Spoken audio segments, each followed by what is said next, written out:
मित्रांनो, आमच्या चॅनलवर नवीन असाल तर चॅनलला नक्की सबस्क्राईब करा, म्हणजे तुम्हाला मालिकेचे नवनवीन एपिसोड सर्वात अगोदर पाहायला मिळतील. तर तुला शिकवीन चांगलाच धडा या मालिकेमध्ये काय घडलं ते आपण बघणार आहोत.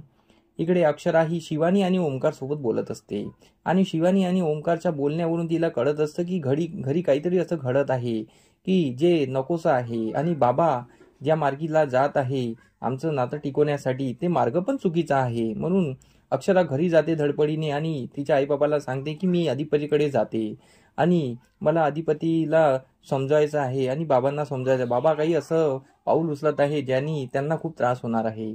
तर इकडे अक्षराच्या बाबांचा निर्णय झालेला असतो. अक्षराचे बाबा बोलतात की तू त्या घरात जाणार नाही म्हणजे जाणार नाही. जर तुला त्या घरात जायचं असेल तर तू माझ्या डेड बॉडीवरून जाशील, म्हणजे मी अगोदर मरेल, माझ्या बॉडीवरून तू ओलांगून जाशील, असं त्यांचं म्हणणं असतं. हे जेव्हा अक्षरा ऐकते तर अक्षराच्या पायाखालची जमीन सरकते. अक्षरा खूप दांदरून जाते. अक्षरा बोलते की बाबा असं नको बोला ना. तर अक्षराचे बाबा बोलतात माझा निर्णय झालेला आहे, तू त्या घरात जाणार नाही, त्या घरात शैतान लोक राहतात, असं त्यांचं म्हणणं असतं.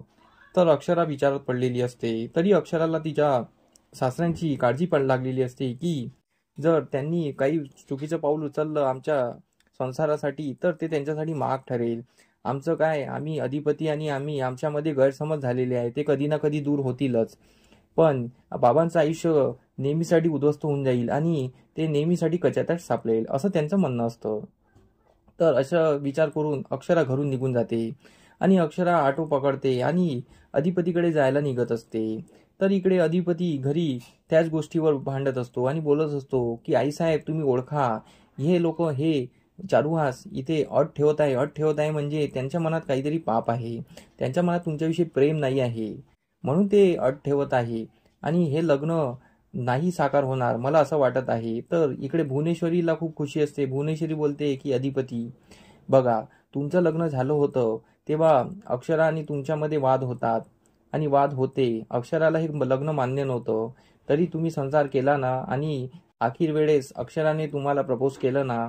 तर अधिपतीला आठवतं की हो, अक्षरा अगोदर आमच्यासोबत कशी वागायची आणि त्यांच्या मनात आमच्याविषयी प्रेम नव्हतं, पण त्यांनी पुढे चालून आमच्या स्टाईलने आम्हाला प्रपोज केलं.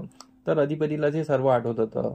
मग अधिपती बोलतो की आमच्यामध्ये आणि तुमच्यामध्ये फरक आहे, आमचं प्रेम वेगळं होतं. तर यावर भुवनेश्वरी बोलते आमचं तुमचं काही वेगळं नसते, जे आहे ते खरं आहे, कारण की जे झालेलं आहे ते योग्यच आहे आणि आमचंही त्यांच्यावर प्रेम आहे. कधी ना कधी ते आम्हाला एक्सेप्ट करतील, आम्हाला माहिती आहे, म्हणून तुम्ही या लग्नाला परवानगी द्या, असं अधिपतीला ती म्हणत असते. तर मग भुवनेश्वरी बोलते की तुम्हाला जर वाटत असेल की हे आम्हाला धोका देतील तर त्यासाठी आम्ही एक उपाय करू शकतो. तर चारुहासला ती बोलते की तुम्ही अधिपतीच्या डोक्यावर हात ठेवून शपथ खा की मास्तरीबाई या घरात आल्यानंतर तुम्ही आपलं लग्न लावाल आणि आपलं लग्न होईल. तर चारुहास लगेच अधिपतीच्या डोक्यावर हात ठेवतो. मग चारुहास स्वतः मनातल्या मनात बोलत असतो की अक्षरा मला माफ कर, मी तुमच्या संसारासाठी हे सर्व करत आहे आणि अधिपती मला माफ कर, असं तो बोलत असतो. मग चारुहासचा हात डगमगतो आणि तो खाली काढायला जातो. तर भुवनेश्वरी त्याचा हात पकडते आणि डोक्यावर ठेवते आणि बोलते शपथ घ्या आणि हा तुमचा मुलगा आहे, तुम्ही याची शपथ तोडणार नाही मला माहिती आहे.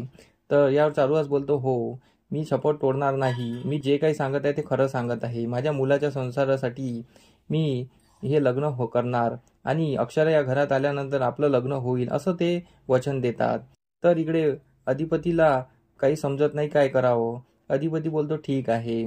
तर इकडे दुर्गी वरून बघत असते. दुर्गीला खूप टेन्शन आलेलं असतं आणि ती खूप चिडत असते, कारण की तिच्या मुलीचं लग्न अधिपतीसोबत होणार नाही असं तिला वाटत असतं. तर इकडे भुवनेश्वरी हे ऐकून खूप खुश झालेली असते. तिच्या मनात लड्डू फुटत असतात, तिचं स्वप्न साकार झालेलं असतं. तर इकडे अक्षरा घरी यायला निघालेली असते, कारण की ओमकार आणि शिवानीच्या सांगण्यावरून तिला वाटलं असते की बाबा काहीतरी त्रासात आहे आणि बाबांनी काही चुकीचा निर्णय घेतला आहे, म्हणून ते असा निर्णय घेत असते आणि ते अधिपतीच्या घरी स्वतः जायला निघत असते. तर आता समोरील भागात हेच पाहणं रंजक ठरणार आहे की अधिपती अक्षराला स्वतः घ्यायला जातो की अक्षरा स्वतः अधिपतीच्या घरात येते, हे खूप रंजक ठरणार आहे. तर आमचा एपिसोड कसा वाटला आम्हाला कमेंट करून नक्की सांगा. धन्यवाद. आमचा एपिसोड तुम्हाला कसा वाटला हे आम्हाला कमेंट करून नक्की सांगा. आम्ही तुमच्यासाठी नवनवीन एपिसोड घेऊन येत राहू. त्यासाठी आमच्या व्हिडिओला बघत राहा. धन्यवाद.